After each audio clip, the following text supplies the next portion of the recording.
तो जैसा कि लास्ट एपिसोड में हमने देखा था कि ड्रैगन फैमिली के सिपाहियों ने यान रेन को अरेस्ट कर लिया। वो लोग उसे कोई और बंदा समझकर मारने वाले थे कि तभी शाओ और जियांशु ने जाकर ड्रैगन फैमिली के साथ फाइट की। यहाँ पर यान रेन अपनी एक डैशिंग शॉट टेक्निक शो करते हुए ड्रैगन फैमिली के लीडर को हरा चुका था, जिसके बाद ये तीनों वहाँ से रवाना हो गए, मगर इनकी जाति साथ ही हुआ वहाँ पर पहुँच गया। दरअसल ड्रैगन फैमिली चेनफेंग पवेलियन के खिलाफ थी और इसी वजह से हुआ ने काफी ब्रूटली इस फैमिली के मेंबर्स को खत्म करके इसका नामो निशान मिटा दिया। वही दूसरी तरफ शाओ, जियांशु और यान रेन श्वानजेन सेक्ट की तरफ रवाना हो चुके थे। इन तीनों का भी एक दूसरे के साथ काफी अच्छा बॉन्ड भी फॉर्म हो गया। हालांकि इन तीनों को कोई आइडिया नहीं थी कि अभी तो इनके खतरों की शुरुआत होने वाली है।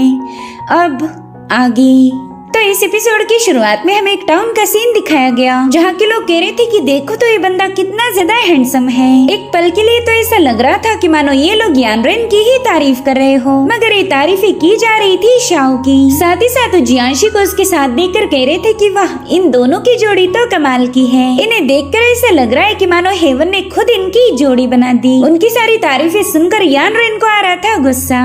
अब उसने काफी देर तक खुद को कंट्रोल करा, लेकिन बाद में उसकी सब्र का बांध टूट जाता है। वो शाओ से कह रहा था कि बताओ तुम लोग मेरे साथ ऐसा क्यों कर रहे हैं? तुम लोग इतने अच्छे दिख रहे और मुझे ऐसा बदसूरत बना दिया। तो शाओ तुरंत ही उसे समझाने चला गया। वो कह रहा था मेरे भाई तुम ज्यादा टेंशन मत लो, हमने मेकअप तो बस तुम्हारे ही फायदे के लिए लगाया ताकि कोई तुम्हें पहचान न पाए। वैसे अगर हम ये मेकअप नहीं भी लगाते तो भी तुम्हें कोई हैंडसम नहीं बोलने वाला। जो सुनकर तो यान रेन उस पर और ज्यादा नाराज हो गया। वो कह रहा था कि मैंने इस जियांशु के खिलाफ जाकर तुम्हें अपना भाई बनाया, तुम्हारा इतना साथ दिया और तुम हो कि उसी के साथ मिल गए। मुझे तो रत्ती भर भी यकीन नहीं हो रहा कि तुम उस चुड़ैल के साथ मिलकर मुझे बुली कर रहे हैं। यहाँ पर शाओ को यान रेन की हरकतें काफी ज्यादा प्यारी लग रही थी, तो शाओ से मनाने के लिए कह रहा था कि चल मेरे भाई, मैं तुझे प्लेजर हाउस ले जाऊंगा, जहाँ पर तू जाम भी पी सकता है और लड़कियों के नाच भी देख सकता है। मगर यान रेन ने वहाँ जाने से भी मना कर दिया। अब ये लोग अपने मजे में आगे बढ़ रहे थे कि तभी हम एक बंदी को देख पाते जो कि काफी देर से इन्हें फॉलो कर रही थी, और अब यहाँ पर शाओ की भी उस पर नजर पड़ चुकी है। तो अब यहाँ पर शाओ को इस बंदी के बारे में जानना था, इसलिए वो जानबूझकर यान रेन से कहने लगा चल मेरे भाई, आज मैं तुझे खाना भी खिलाऊंगा और शराब भी पिलाऊंगा, लेकिन उसके लिए हमारे पास पैसे होने चाहिए। जिसके बाद तुरंत ही जियांशु के पैसों का पाउच उससे छीन लेता है। अब यहाँ पर जियांशु को कोई आइडिया नहीं कि शाओ ये सब क्यों कर रहा, इसलिए वो दोबारा से शाओ से अपना पाउच वापस लेने की कोशिश करने लगी। तो शाओ ने फटाफट से उस बटुए को हवा में उछाल दिया। अब उसके ऐसा करते ही उस बटुए में मौजूद सारे कॉइन्स नीचे गिर गए थे। ये सब देखकर जियांशु को तो शाओ पर काफी ज्यादा गुस्सा आ रहा था। तो शाओ से कहता है देखो, इस सब के पीछे जिम्मेदार तुम हो, अगर तुम चुपचाप से वो पाउच मेरे हवाले कर देती तो ये सब नहीं होता।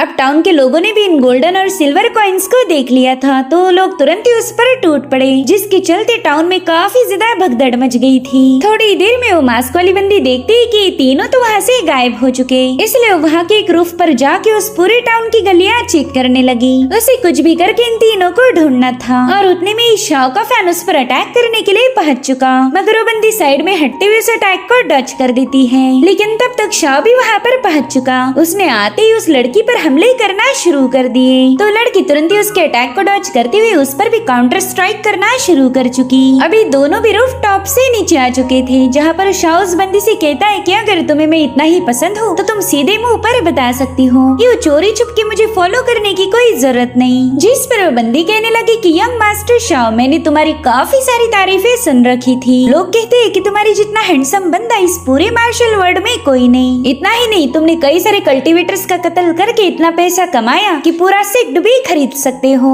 लेकिन आज पता चला कि वो सारी तारीफें तो झूठी थी। तुम्हारे पास तो इतने भी पैसे नहीं कि कपड़े खरीद कर अपना सीना ढक सको। ये सब सुनकर तो बेचारे शाओ के चेहरे का रंग ही उड़ गया था। उसे आज तक इतना जलील किसी ने नहीं किया। वहीं पर यान रेन को भी अब शाओ पर काफी ज्यादा हंसी आने लगी। इतनी देर तक शाओ उसका मजाक उड़ा रहा था, मगर अब यान रेन को भी उस पर हंसने का मौका मिल गया। और तभी उस बंदी ने अपना मास्क हटाते हुए अपना फेस रिवील किया। वो जियांशु से कह रही थी मेरी छोटी सिस्टर, तुमसे मिलके एक लंबा अरसा गुजर गया। वहीं पर जियांशु भी उसे देख काफी ज्यादा इमोशनल हो गई। वो तो सीधे जाकर उस बंदी के गले लग गई। दरअसल ये जियांशु की सीनियर सिस्टर जियांग है। जियांशी जियांग को रोते हुए कहने लगी कि सीनियर, मैंने आपको काफी ज्यादा मिस किया। मुझे तो लगा ही नहीं था कि हम दोनों की दोबारा मुलाकात होगी। तो जियांग उससे कहती कि अब तो तुम बाशान सोड सेक्ट की सेक्ट लीडर बन चुकी हो, मगर हरकतें तुम्हारी अभी भी बच्चों वाली हैं। बचपन में भी तुम ऐसे ही मेरे लिए रोया करती थी। इधर यानरिन जियांशी के साइड देखकर काफी ज्यादा हैरान हो गया।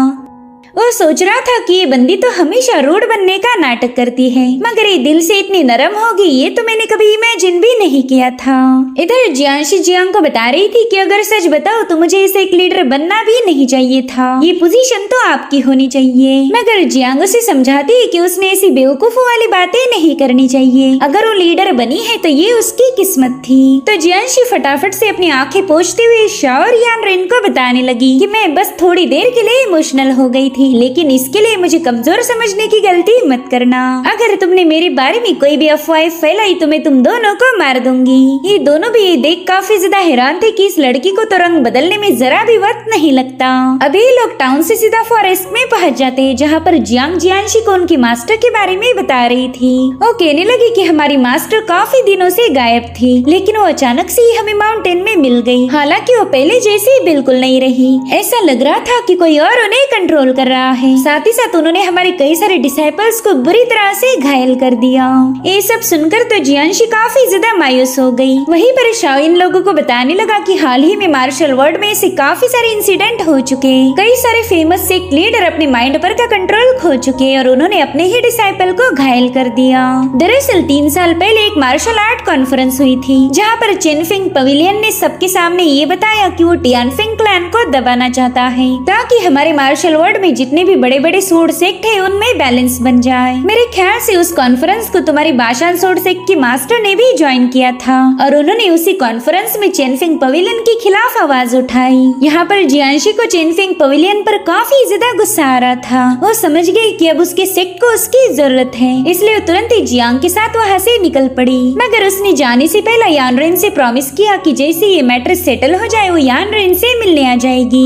उसका प्रॉमिस सुनते ही यानरिन को समझ आ गया कि जियांशी उसे पसंद करने लगी है, तो वो भी जियांशी से प्रॉमिस करता है कि वो जरूर से उसका इंतजार करेगा। वहीं पर जियांग भी शाओ को घूरे जा रही थी। अब यहाँ पर शाओ को उसके पीछे की वजह समझ नहीं आती। एक पल के लिए उसे ऐसा लग रहा था कि मानो जियांग उस पर लाइन मार रही, लेकिन यहाँ पर शाओ बिल्कुल भी श्योर नहीं था। अब अगले सीन में हमें चेनफिंग पवेलियन की कमांडर किन दिखाई जाती है। वो पवेलियन मास्टर से कह रही थी कि काफी सारे छोटे मोटे सेक्ट हमारे खिलाफ हो चुके, तो उन सेक्ट को पूरी तरह से डिस्ट्रॉय करने का काम मैंने तुम्हें सौंप दिया था। हालांकि तुम उसमें पूरी तरह से फेल हो गए। जिस पर वो मास्टर कह रहा था कि किन बिल्कुल फिक्र मत करो, इस बार मैं कई सारे क्लैन को एक ही स्वाइप में डिस्ट्रॉय कर दूंगा, और अगर मैं इसमें फेल हो गया तो तुम खुद मुझे मार देना।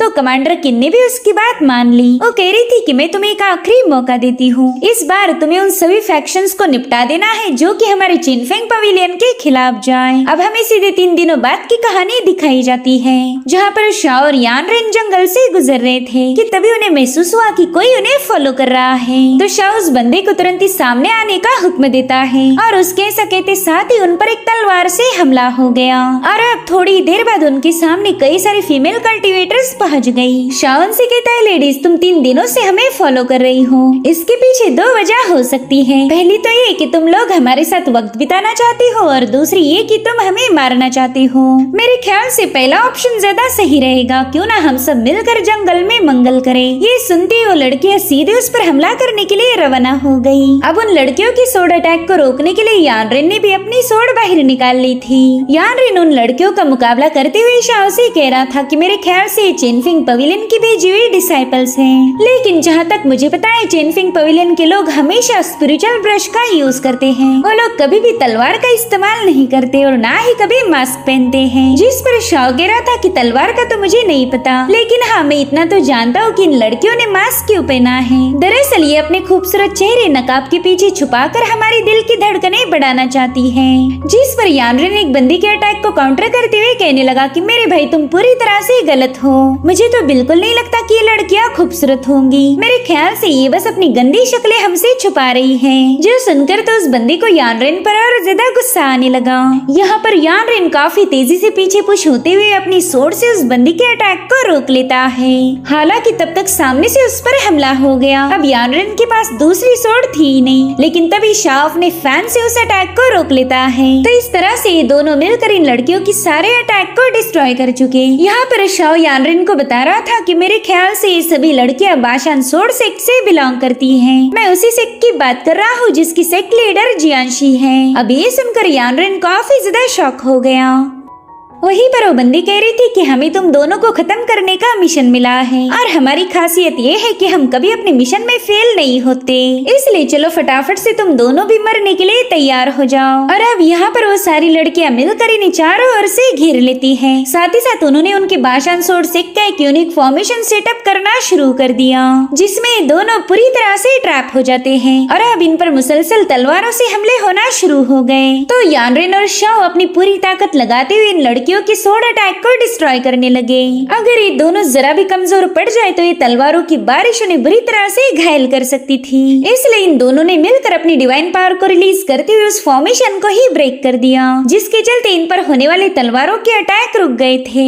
हालांकि फॉर्मेशन ब्रेक होते साथ ही उन लड़कियों ने दोबारा से इन पर अटैक करना शुरू कर दिए। तो ये दोनों भाई मिलकर बड़ी ही तेजी के साथ उन लड़कियों की स्वॉर्ड अटैक को डिस्ट्रॉय करने लगे। मीनवाइल शाओ यानरेन को बता रहा था कि बाशान स्वॉर्ड सेक्ट अपने फॉर्मेशंस के लिए फेमस है। साथ ही साथ इनकी स्वान स्वॉर्ड टेक्निक का इस दुनिया में कोई मुकाबला नहीं कर सकता। तो यानरेन उससे कहता है, बड़े भाई मुझे तो एक बात समझ नहीं आ रही, हमने इस बाशान स्वॉर्ड सेक्ट का क्या बिगाड़ा जो इतने सारे लोग हमें मारने यहाँ पहुँच गए। इनकी सेक्ट लीडर तो हमारी दोस्त थी, फिर उसने हमारे साथ ऐसा क्यों किया? कहीं उसकी दोस्ती बस दिखावा तो नहीं थी? यहाँ पर अब यानरेन को इन लोगों पर काफी ज्यादा गुस्सा आ रहा था। वो कह रहा था कि चाहे कुछ भी हो जाए जियांशी हमें धोखा नहीं दे सकती। मैंने उसके साथ काफी सारा वक्त बिताया है और इतना तो मैं समझ चुका हूँ कि वो कोई गद्दार नहीं। उसके पास हमें मारने के कई सारे मौके थे, लेकिन उसने हमेशा मुझे प्रोटेक्ट किया है। जिस पर शाओ कह रहा था, हाँ मेरे भाई मुझे भी जियांशी पर पूरा यकीन है, वो हम दोनों के साथ ऐसा कभी नहीं करेगी। अगर सच बताओ तो जियांशी जैसी इनोसेंट और प्योर हार्ट की सेक्ट लीडर मैंने आज तक नहीं देखी थी। वो हमें क्या बल्कि किसी भी बेगुनाह को बेवजह हर्ट नहीं करेगी। साथ ही साथ शाओ ने यहाँ पर अपनी पावरफुल एनर्जी रिलीज करते हुए इन सभी लोगों को पीछे पुश कर दिया था। वो यानरेन को बताता है कि मुझे जियांशी पर नहीं बल्कि उसकी दोस्त जियांग पर यकीन नहीं हो रहा। और उतने में ही यानरेन को जियांग का वो मिस्टीरियस लुक याद आता है और अब ये दोनों भी समझ गए थे कि इन अटैक के पीछे जियांग का ही हाथ है। साथ ही साथ उन्हें ये भी रियलाइज हो गया कि जियांशी उसके साथ गई, यानी कि उसकी जान भी खतरे में होगी। यहाँ पर बेचारी जियांशी को कोई खबर नहीं थी कि जिस पर भरोसा करके वो यानरेन को छोड़ के आई थी वो बंदी ही उसे धोखा देने वाली। वही दूसरी तरफ यानरेन भी जियांशी के लिए काफी ज्यादा पैनिक हो गया। वो अपनी पावर्स को एक्टिवेट करते हुए शाओ से कह रहा था कि हमने जल्दी से उसे बचाने के लिए जाना चाहिए, वरना तो धोखेबाज जियांग उसे ही खत्म कर देगी। और अब यानरेन ने इन कल्टिवेटर्स पर अपने पावरफुल स्लैशेस रिलीज करना शुरू कर दिए। जो बंदी इन सभी लड़कियों को ऑर्डर दे रही थी यानरेन ने तो उसी पर ही निशाना साधा। वो उस पर काफी सारे पावरफुल स्ट्राइक रिलीज कर रहा था, जिसे वो बंदी बड़ी ही तेजी के साथ डॉच करने लगी। दरअसल बाशान स्वॉर्ड सेक्ट अपनी तलवारबाजी के लिए फेमस था, तो यानरेन इस बंदी को इतनी आसानी से हरा नहीं पाएगा।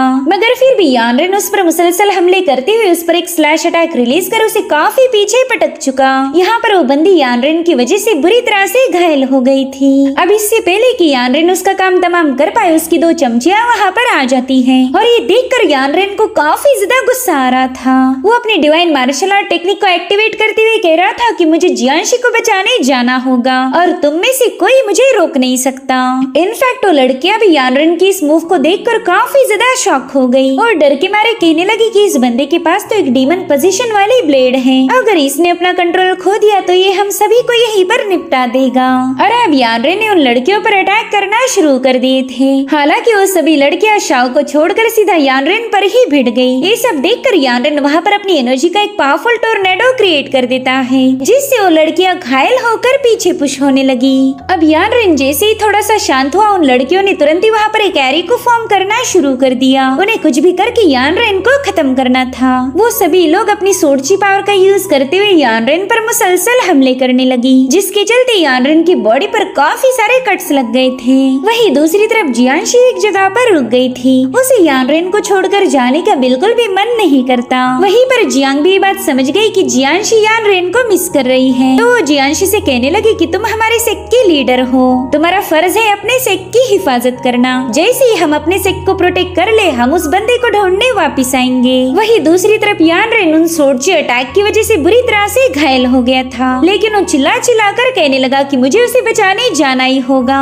यहाँ पर उसकी बॉडी से इतनी स्ट्रॉन्ग ऑरा रिलीज हो रही थी कि जिसे देखकर शाओ के भी होश उड़ गए। वो कहने लगा कि ये बंदा जियांशी को लेकर इतना ज्यादा परेशान है कि इसने अपने माइंड पर का कंट्रोल ही खो दिया। अगर अभी इसे रोका नहीं गया तो इसकी किंग हे सोड इसकी बॉडी पर कब्जा कर लेगी, फिर यान रेन दोबारा कभी नॉर्मल नहीं हो सकता। मुझे कुछ भी करके यान रेन को रोकना ही होगा। और उतने में यान रेन की बॉडी से एक इमॉर्टल मार्शल स्पिरिट बाहर आ गया, जिसकी सूंड पर उस ईवल ऑरा ने पूरी तरह से कब्जा कर लिया है। यहाँ पर शाओ अपने दोस्त को बचाना चाहता था, इसलिए वो खुद की फिक्र न करते हुए सीधे यान रेन की तरफ भागने लगा। मगर यहाँ पर फिलहाल यान रेन का दिमाग उसकी बिल्कुल भी कंट्रोल में नहीं था। उसे लगता है कि शाओ भी उसे रोकना चाह रहा, जिसके चलते यान रेन ने गुस्से में आकर शाओ पर एक जोरदार हमला कर दिया। शाओ उसके एक ही स्ट्राइक में बुरी तरह से घायल होकर काफी पीछे जाकर पटक गया था। साथ ही साथ शाओ देखता है कि अब यान रेन की ब्लेड पूरी तरह से उस पर हावी हो चुकी, लेकिन वो चाहकर भी अपने दोस्त की मदद नहीं कर सकता था।